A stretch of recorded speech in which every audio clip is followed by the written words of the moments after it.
Hello everyone, स्वागत है आप सभी का आज की हमारी इस कक्षा में। आज की हमारी यह कक्षा HPSC असिस्टेंट प्रोफेसर के सिलेबस की यूनिट 1 के सब टॉपिक काव्य भाषा के रूप में अवधि का उदय और विकास पर आधारित है। आज इस कक्षा में हम जानेंगे कि मध्यकाल में अवधि भाषा का काव्य भाषा के रूप में किस तरह से उद्भव होता है और इसका विकास कैसे होता है। हम यह जान पाएंगे कि कैसे वो अवधी भाषा की कौन सी विशेषताएं हैं जो उसको सूफी काव्यधारा और राम काव्यधारा की मुख्य भाषा बनने के लिए बाध्य करती है। इस क्लास के अंत में अवधी भाषा से संबंधित प्रीवियस ईयर के क्वेश्चंस भी आपको प्रोवाइड करवाए जाएंगे और सॉल्व करवाए जाएंगे, जिससे कि आप क्लास की क्वालिटी समझ सकें और परीक्षा में आप एक बेहतर अंक ला सकें। इस क्लास में आगे बढ़ने से पहले मैं आप सभी को अपने चैनल के बारे में बताना चाहती हूँ। हमारे YouTube चैनल का नाम है UGC नेट हिंदी साहित्य with AB। @live with AB पर आप इसे सर्च कर सकते हैं। YouTube पर हमारे चैनल को सर्च करने के लिए टाइप करें हिंदी साहित्य live with AB, LIVEWITHAB without space. इस तरह से आप हमारे चैनल के कंटेंट को सर्च कर सकते हैं। या फिर अगर आपको वीडियो पसंद आए और आप उसे बार बार विज़िट करना चाहें तो आप हमारे चैनल को सब्सक्राइब कर सकते हैं और क्लास अच्छी लगने पर अपने साथियों के साथ इसे साझा कर सकते हैं। यदि आपको हमारे चैनल के कंटेंट चाहिए हों या शॉर्ट नोट्स चाहिए हों तो आप हमें कमेंट करके बता सकते हैं और उन शॉर्ट नोट्स को एक्सेस करने के लिए आप हमारे टेलीग्राम चैनल /HindiWithAB को ज्वाइन कर सकते हैं। इसके अलावा क्विक अपडेट्स के लिए आप हमें इंस्टाग्राम पर भी फॉलो कर सकते हैं @HindiWithAB पर। और यदि आप सभी व्हाट्सएप पर हों और हमें फॉलो करना चाहें तो इस लिंक पर भी हमें फॉलो कर सकते हैं। इसके अलावा आप हमारे YouTube चैनल पर चल रहे रिवीजन इन 1 मिनट सीरीज़ को भी फॉलो कर सकते हैं। यह प्लेलिस्ट आपके एग्ज़ाम के लिहाज से काफ़ी महत्वपूर्ण है। इसमें महत्वपूर्ण बिंदुओं को 1 मिनट में ही आपको रिवाइज़ करवाया गया है, जो कि एग्ज़ाम से पहले आपको रिवीजन में काफ़ी हेल्पफुल रहेगा। दूसरी हमारी सीरीज़ UGC नेट के यूनिट 7 हिंदी कहानी पर बेस्ड है और इसमें आपको कहानी के महत्वपूर्ण बिंदुओं को बहुत ही कम समय में रिवाइज़ करवाया गया है। इसके अलावा एक प्लेलिस्ट ऐसी है जिसमें आपको हिंदी कहानी जो है रीड करके बताया गया है।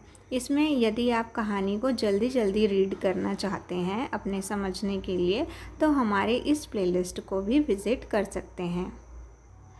इसके अलावा हमारी एक प्लेलिस्ट आपके यूनिट 1 हिंदी भाषा के उद्भव और विकास पर भी चल रही है, जिसकी आज की यह क्लास हमारी दूसरी क्लास है। यह सीरीज़ आपके एग्ज़ाम के लिहाज से और आपके कॉन्सेप्ट को क्लियर करने के हिसाब से काफ़ी महत्वपूर्ण है। इसमें चीज़ों को आपको हॉलिस्टिक वे में कवर कराया जाएगा, तो आप इसे बिल्कुल भी मिस मत करिए। आप इसे ज़रूर देखिए क्योंकि इसमें बहुत ही विस्तृत अध्ययन और साथ में PYQs भी कराए जाएंगे, साथ में संभावित प्रश्न, टिप्स एंड ट्रिक्स, सारी चीज़ें एक ही क्लास में आपको उस टॉपिक से रिलेटेड प्रोवाइड करवाई जाएंगी। इसके अलावा MCQs, PYQs और प्रैक्टिस क्वेश्चंस की सीरीज़ भी हमारी एक कंटिन्यूड है और UGC नेट और असिस्टेंट प्रोफेसर के एग्ज़ाम से जुड़े अपडेट्स भी हम इसमें प्रोवाइड कराते हैं। तो यदि आपको ये सब चीज़ें उपयोगी लगती हैं तो हमारे चैनल को ज़रूर सब्सक्राइब और शेयर करें। क्लास शुरू करने से पहले मैं इस क्लास के पैटर्न के बारे में आप सभी को बताना चाहूँगी। इस क्लास में सबसे पहले हम टॉपिक को डिटेल में कवर कर लेंगे, उसके बारे में विस्तृत जानकारी प्राप्त कर लेंगे।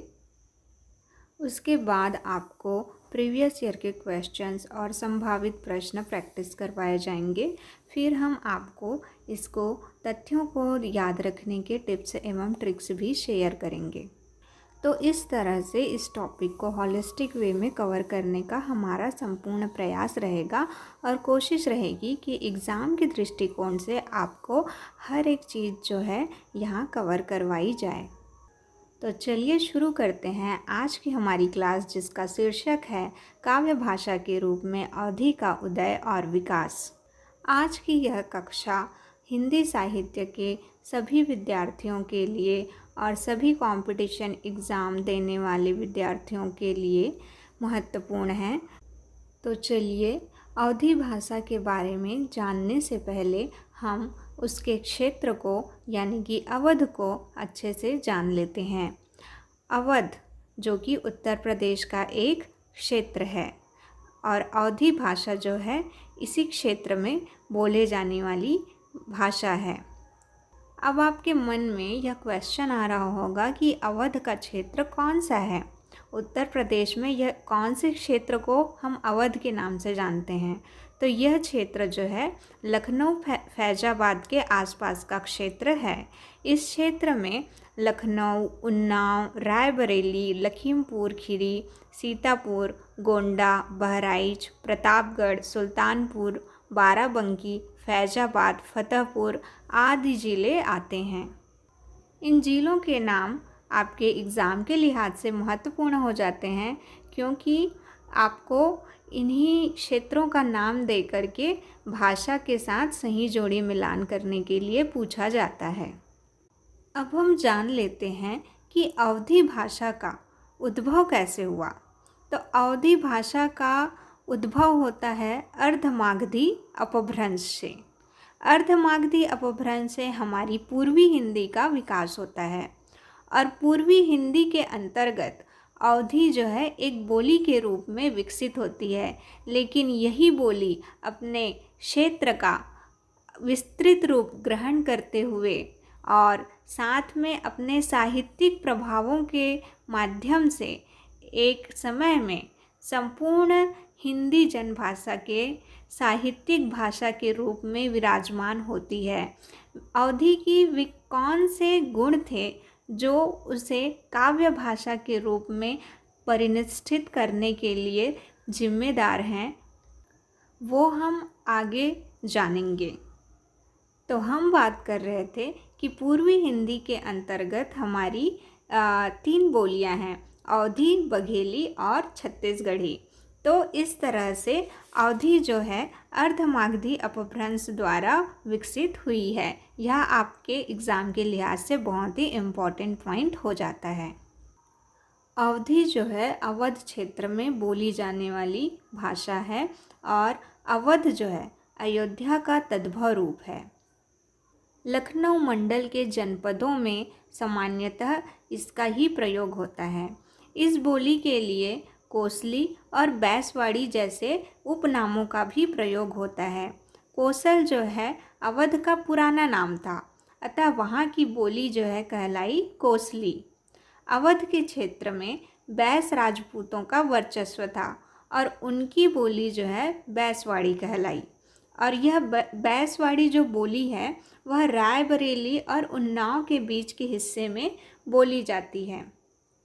जैसा कि आपको ज्ञात होगा कि इससे पूर्व की कक्षा अपभ्रंश, अवहट्ट और पुरानी हिंदी के मध्य संबंध में हमने देखा था कि मध्य देशीय अवहट्ट से अवधी का उदय माना जाता है और पंडित दामोदर शर्मा कृत उक्ति व्यक्ति प्रकरण में कोसली भाषा अर्थात अवधी भाषा हमें देखने को मिलती है। तो इस तरह आप याद रखेंगे कि कोसल कौन सा हिस्सा है।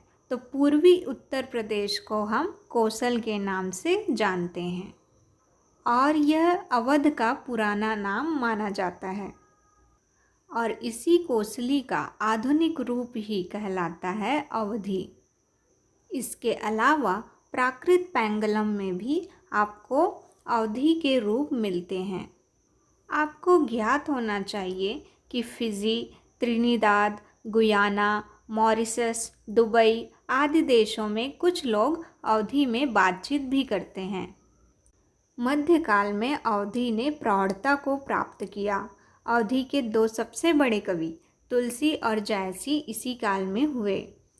तुलसी ने अवधी को गांव की भाषा कहा है। उन्होंने रामचरितमानस में लिखा है, गिरा ग्राम्य सिय राम जस, गावहीं सुनहि सुजान। तो चलिए अब हम जान लेते हैं कि सूफी काव्य धारा में अवधी का विकास कैसे होता है। असल में देखा जाए तो साहित्यिक भाषा के रूप में अवधी के तीव्र विकास का संबंध जो है एक सुयोग से है, एक संयोगवश हुआ है। बात यह है कि भारत की विभिन्न जो लोक भाषाएं होती थी उसमें संस्कृत की परंपरा से ही प्रेम कथाओं को रचने की प्रवृत्ति थी। तो जैसे ऐसी प्रेम कथाओं में हम देख सकते हैं उर्वशी पुरूरवा का आख्यान, उषा अनिरुद्ध कथा, मालती माधव कथा, ये सारी जो है प्रेमाख्यान है और ये सारे काफ़ी प्रचलित थी। तो 14वीं सदी में सुयोग यह होता है कि प्रेमाख्यानों के लिए अवधी भाषा और दोहा चौपाई शैली रूढ़ सी हो गई। तो यह संयोग होने का मूल कारण यह था कि पूर्वी उत्तर भारत में रहने वाले जो सूफी प्रेमाश्रयी संत थे उन्होंने अपने रहस्यवादी सिद्धांतों की अभिव्यक्ति भारत में पूर्णतः प्रचलित प्रेमाख्यानों के माध्यम से करनी आरंभ कर दी। तो इस संयोग से अवधी को हिंदी देश की सभी लोक भाषाओं में शिरोमणि का दर्जा प्राप्त हुआ। चूँकि आप देखेंगे कि अवधी भाषा जो है कोमल और संगीतात्मक बोली है, इसमें ठहराव अधिक है, गति की तीव्रता कम है, लचीलापन है, अन्य भाषाओं के शब्दों को आसानी से आत्मसात कर लेती है, बांधने की क्षमता है। तो ये सारे कारण रहे जिसके कारण से जो सूफी प्रेमाख्यान या सूफी जो संत थे जो कि विभिन्न क्षेत्रों में जो है घूमते रहते थे, घुमक्कड़ होते थे, है ना। तो इन्होंने अपने रचनाओं में रहस्यवादी सिद्धांतों की अभिव्यक्ति में इस भाषा को स्थान दिया और यह भाषा जो है संपूर्ण क्षेत्र में एक लोकप्रिय भाषा के रूप में और साहित्यिक भाषा के रूप में विकसित हुई। पहली रचना जो संपूर्णतः अवधी में है और जिसने अवधी को एक झटके में लोक भाषा के पद से उठाकर साहित्यिक भाषा के रूप में प्रतिष्ठित करने में महत्वपूर्ण भूमिका निभाई, वह है आपकी मुल्ला दाऊद की चंदायन या लोरिकहा। तो ये रचना आप याद रखेंगे कि मुल्ला दाऊद की रचना है चंदायन या लोरिकहा, जिसने अवधी भाषा को लोक भाषा के पद से उठाकर साहित्यिक भाषा के रूप में प्रतिष्ठित कर दिया। इसका कारण क्या रहा? इसका कारण यह है कि इस रचना में ठेठ अवधी भाषा का प्रयोग हुआ है। लोक भाषा कितनी मधुर हो सकती है इसका प्रमाण है चंदायन। कवि स्वयं चंदायन के प्रभाव के संबंध में कहता है, दाऊद कवि जो चांदा गाई, जेई रे सुना सो गा मुरझाई।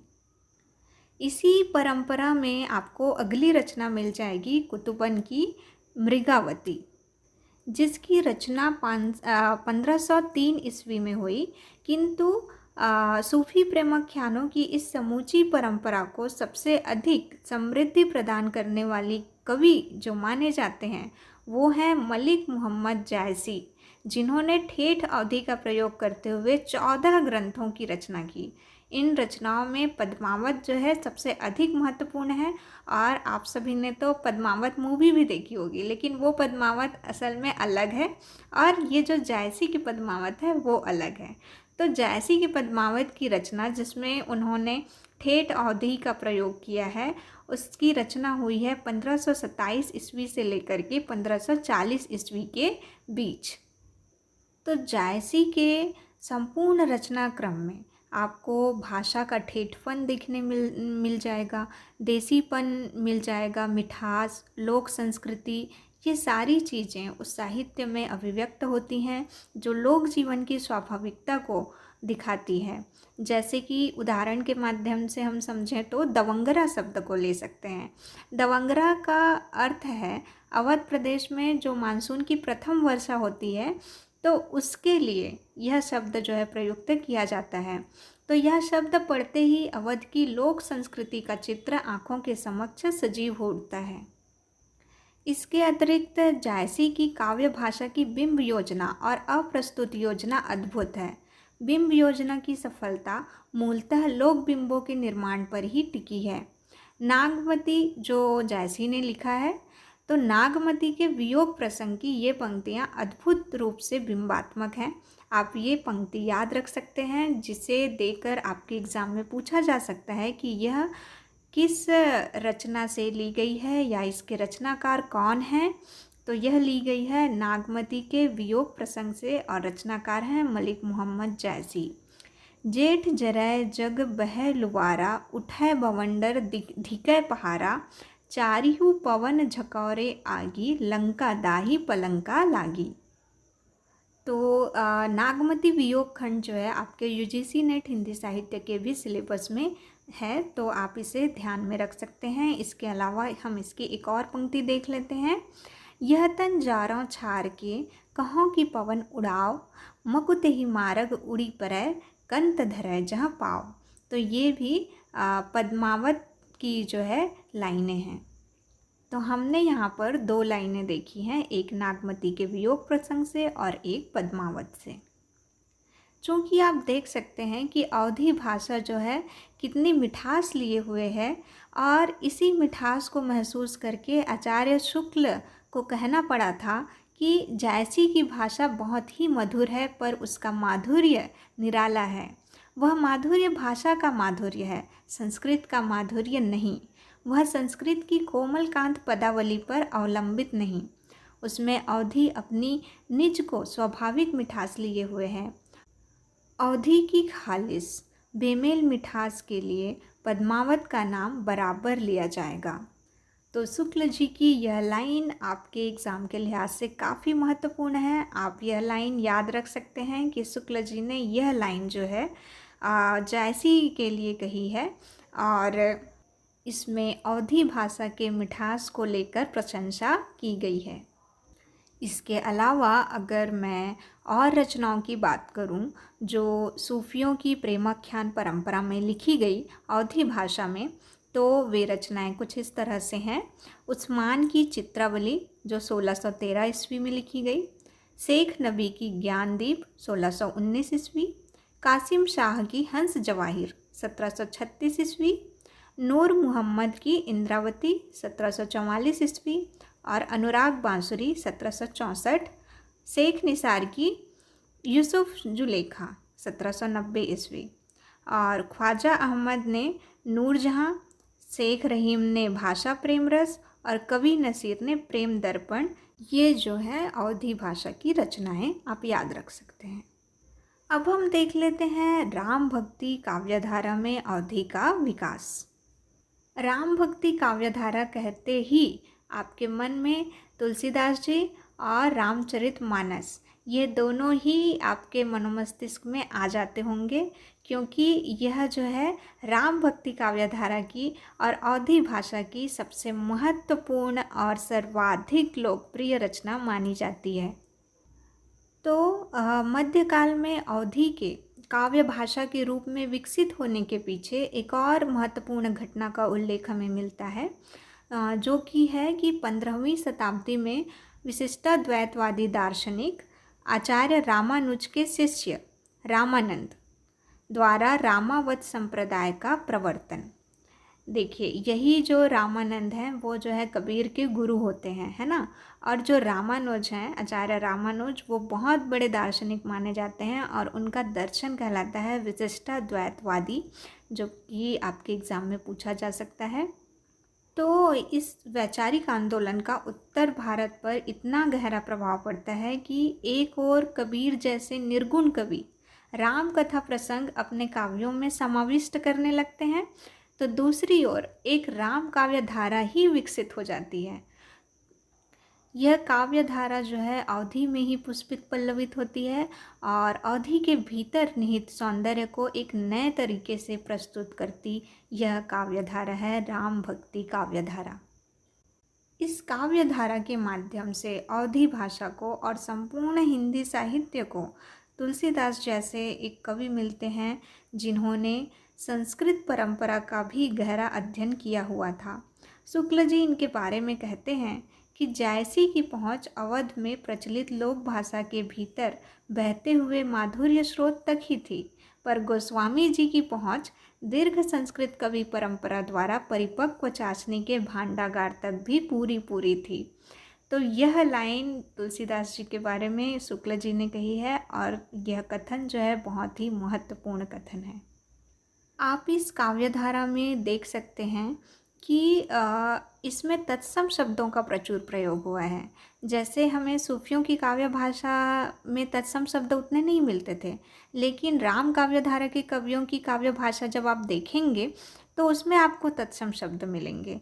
लेकिन वो तत्सम शब्द जो है संस्कृत नहीं बनते, वे अवधीकरण हो जाते हैं, उन शब्दों का अवधीकरण हो जाता है, जिसके कारण से वे बेमेल प्रतीत नहीं होते। जैसे एग्जाम्पल के लिए आप देख सकते हैं, लोचनु जल रहे लोचन कोना, जैसे परम कृपण कर सोना। इसके अलावा अगर आप तुलसीदास जी की भाषा की बात करेंगे तो उनकी महत्वपूर्ण विशेषता है ध्वनि मैत्रिका, उनका अप्रतिम कौशल। तो उनके बारे में डॉक्टर रामविलास शर्मा जी कहते हैं कि भाव के साथ ध्वनि की तरंगे उठाने गिराने में वह अद्वितीय हैं। तो यह लाइन भी, यह कथन भी इम्पॉर्टेंट है कि किन्होंने यह कथन किसके लिए कहा है, तो डॉक्टर रामविलास शर्मा ने तुलसी के लिए कहा है। जब आप काव्य भाषा के रूप में अवधि का उदय और विकास पढ़ते हैं तो उसमें आपको प्रमुख कवियों के बारे में भी पढ़ना पड़ जाता है, क्योंकि वही हैं जो जिन्होंने भाषा को काव्य भाषा के स्तर तक पहुंचाया है। तो इसलिए हम तुलसीदास जी के बारे में यहाँ पे पढ़ रहे हैं। तो आप इसे इस टॉपिक से भिन्न मत समझिएगा, यह जो है इसी टॉपिक के अंतर्गत आता है। तो हम बात कर रहे थे तुलसीदास जी के ध्वनि मैत्री कौशल की। तो उनके बारे में इसी गुण की प्रशंसा करते हुए विश्वनाथ त्रिपाठी जी जो है लोकवादी तुलसी नाम के अपने प्रसिद्ध पुस्तक में कहते हैं कि शब्दों को ध्वनि योजना द्वारा अर्थ की झंकार देने में तुलसीदास जैसी निपुणता हिंदी के किसी अन्य कवि के पास नहीं है। जैसे कि उदाहरण के लिए हम देख सकते हैं, शिथिल अंग पग मग डग डोलहीं, बिहबल बचन प्रेम बस बोलहीं। तो आपको यहाँ पर ध्वनियात्मकता स्पष्ट रूप से समझ आ गई होगी। और तुलसी की भाषा का एक और गुण है अलंकार प्रयोग की निपुणता। उन्होंने अनुप्रास अलंकार का प्रयोग इतनी सहजता से किया है कि आचार्य शुक्ल को कहना पड़ा कि अनुप्रास के तो वह बादशाह थे। तो आपको यह लाइन पूछी जा सकती है कि अनुप्रास के तो वह बादशाह थे, किसके बारे में कहा गया है, तो तुलसीदास जी के बारे में। और किन्होंने कहा है, तो आचार्य शुक्ल ने। अगर आप अनुप्रास से संबंधित उदाहरण देखना चाहेंगे तुलसीदास जी की, तो है कहीं कहीं कोटिक कपट कहानी। इसमें क वर्ण की आवृत्ति आप देखिए हर शब्द में हुई है। तो इस तरह से हम देखते हैं कि विशाल राम काव्य परंपरा जो है धीरे धीरे अवधि को जो है एक साहित्यिक भाषा, काव्य भाषा के रूप में प्रतिष्ठित करती है। किंतु अवधि की अपनी सीमाएं हैं, जिसके कारण से समय के साथ जो है अवधि जो है धीरे धीरे उसका प्रभाव कम होने लगता है और उसके स्थान पर ब्रज भाषा जो है हिंदी साहित्य के केंद्र में आने लगती है और एक काव्य भाषा बनती है, हिंदी साहित्य की काव्य भाषा ब्रज भाषा। तो उसके लिए हम आगे की क्लास पढ़ेंगे। तब तक के लिए आप जो है इस क्लास को अच्छे से रिवाइज करिए, समझिए, नोट्स बनाइए। और अब हम देखते हैं इसके प्रीवियस ईयर के क्वेश्चंस को कि किस तरह से इस टॉपिक से क्वेश्चन जो है एग्ज़ाम में पूछे जाते हैं। तो अवधी भाषा से संबंधित हमारा पहला क्वेश्चन है बोली और उसके बोली क्षेत्र से। तो इसमें पूछा गया है कि अवधी भाषा का बोली क्षेत्र जो है कौन सा है। तो इसमें आपके ऑप्शंस हैं छपरा, सुल्तानपुर, बरेली, अलीगढ़, दरभंगा। तो इसका आंसर हो जाएगा सुल्तानपुर। सुल्तानपुर जो है अवधी भाषा का क्षेत्र है, जबकि अलीगढ़ जो है ब्रजभाषा का, छपरा जो है भोजपुरी का और दरभंगा जो है मैथिली का क्षेत्र है। हमारा दूसरा क्वेश्चन है, निम्नलिखित बोलियों में से कौन सी बोली उत्तर प्रदेश में नहीं बोली जाती? Option A Awadhi, option B Khari Boli, option C Maithili, option D Braj. तो आपका आंसर हो जाएगा ऑप्शन सी मैथिली, क्योंकि मैथिली जो है बिहारी हिंदी क्षेत्र में बोली जाती है, जबकि उत्तर प्रदेश में अवधी, ब्रज और खड़ी बोली जो है प्रचलित है। हमारा अगला क्वेश्चन है जिसमें पूछा गया है क्रिया रूपों को उनकी बोली के साथ सुमेलित करने के लिए।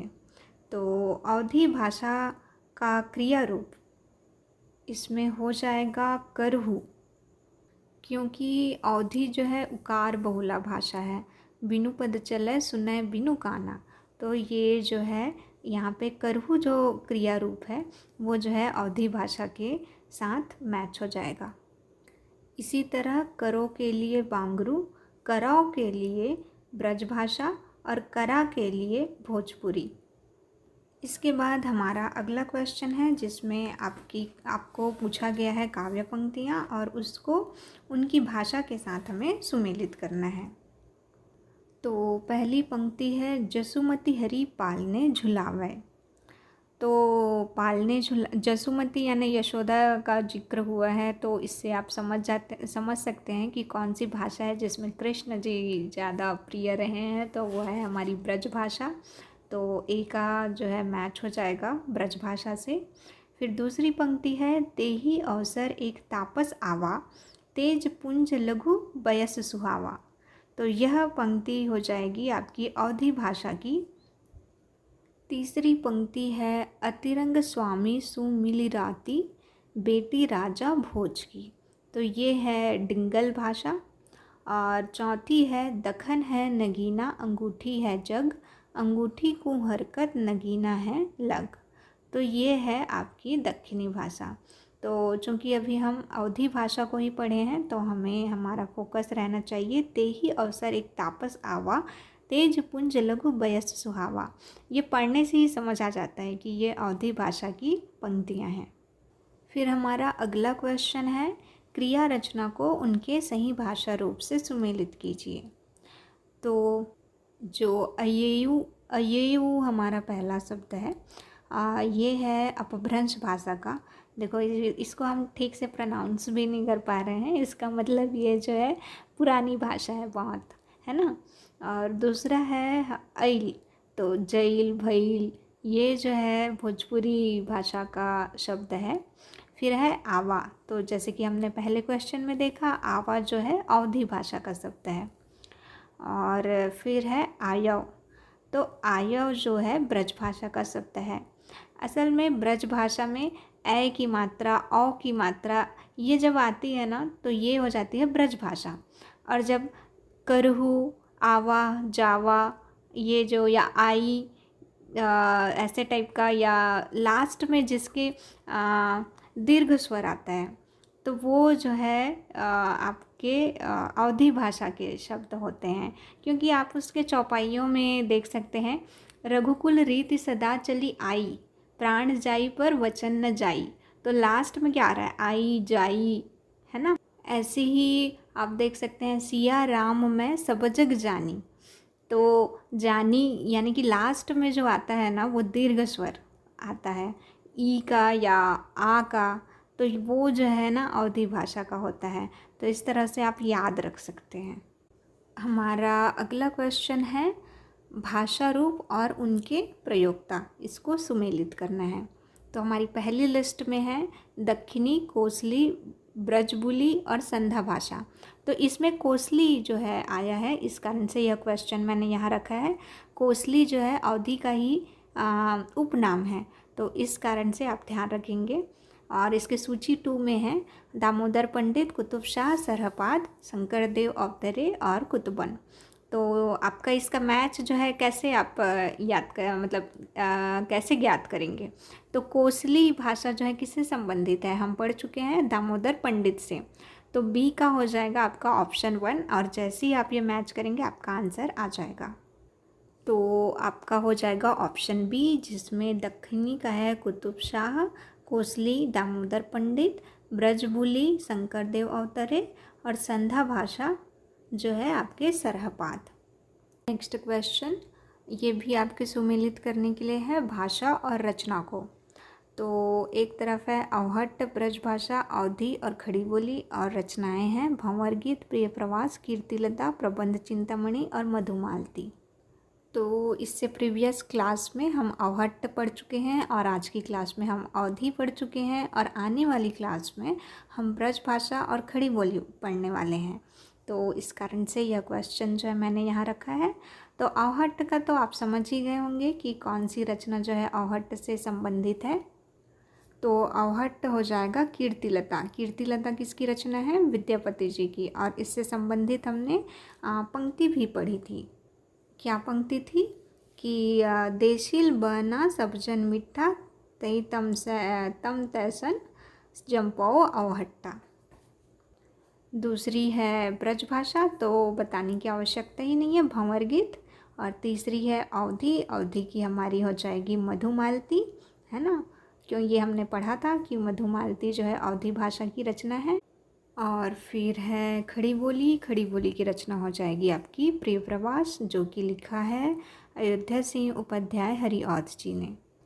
हमारा अगला क्वेश्चन देखते हैं, बोलियों को उनके क्षेत्र के साथ सुमेलित करना है। तो इसमें एक तरफ दी है खड़ी बोली, ब्रजभाषा, बांगरू, अवधी, और दूसरी तरफ है बिलासपुर, सुल्तानपुर, आगरा, बिजनौर और करनाल। तो हम इससे पहले के क्वेश्चन में देख चुके हैं कि अवधी का संबंध जो है सुल्तानपुर क्षेत्र से है। तो आप देखिए कि डी का 2 कौन से ऑप्शन में है, तो ऑप्शन नंबर बी। तो इस तरह ये हमारा करेक्ट आंसर हो जाएगा। तो इससे आपको क्या बात समझ में आती है कि अगर हम प्रीवियस ईयर क्वेश्चन करके जाते हैं और वो पॉइंट अगर हमें याद रह जाता है, तो उसी एक पॉइंट की बदौलत हमारा एक क्वेश्चन जो है आने वाले एग्ज़ाम में सही हो सकता है। तो प्रीवियस ईयर क्वेश्चन ज़रूर करके जाना चाहिए। तो इस तरह से हमारा खड़ी बोली का क्षेत्र हो जाता है बिजनौर, ब्रजभाषा जो है आगरा, फिर बांगरू जो है करनाल, और अवधी जो है सुल्तानपुर। तो हमारा अगला क्वेश्चन है, भाषा के रूप में अवधी का प्रथम प्रयोग किस रचना में मिलता है? ऑप्शंस हैं खालिक बारी, उक्ति व्यक्ति प्रकरण, चंदायन, मृगावती। तो आपका आंसर हो जाएगा खालिक बारी। ये पॉइंट आप अपने नोट्स में ऐड कर लीजिएगा, मैं भूल गई थी वहाँ पर बताना कि भाषा के रूप में अवधी का पहला स्पष्ट उल्लेख अमीर खुसरो की रचना खालिक बारी में मिलता है। तो इस रचना में अमीर खुसरो ने अपने समय की भारतीय भाषाओं का जिक्र करते हुए अवधी का स्पष्ट उल्लेख किया है, और खुसरो का समय काल माना जाता है 1253 ईस्वी से 1325 ईस्वी, है ना। तो अतः स्पष्ट है कि अवधी जो है एक भाषा के रूप में 13वीं शती के अंत में ही संभवतः स्थापित हो चुकी थी। इसके अलावा ऑप्शंस में जो चंदायन है, तो चंदायन वह रचना है जिसने अवधी को एक झटके में लोक भाषा के पद से उठाकर साहित्यिक भाषा के पद पर प्रतिष्ठित कर दिया था। वह पहली रचना जो संपूर्णतः अवधी में है, अगर आपको पूछी जाती है तो वह हो जाएगी चंदायन। और चंदायन किसने लिखी है? मुल्ला दाऊद ने। और उक्ति व्यक्ति प्रकरण तो आप जानते हैं दामोदर पंडित ने लिखी है कोसली भाषा में, है ना। और कोसली भाषा जो है अवधी का ही उपनाम है। और मृगावती जो है कुतुबन ने लिखा है, ये भी आपकी अवधी भाषा की रचना है। तो इस तरह आपके प्रीवियस ईयर क्वेश्चंस यहाँ पे समाप्त होते हैं।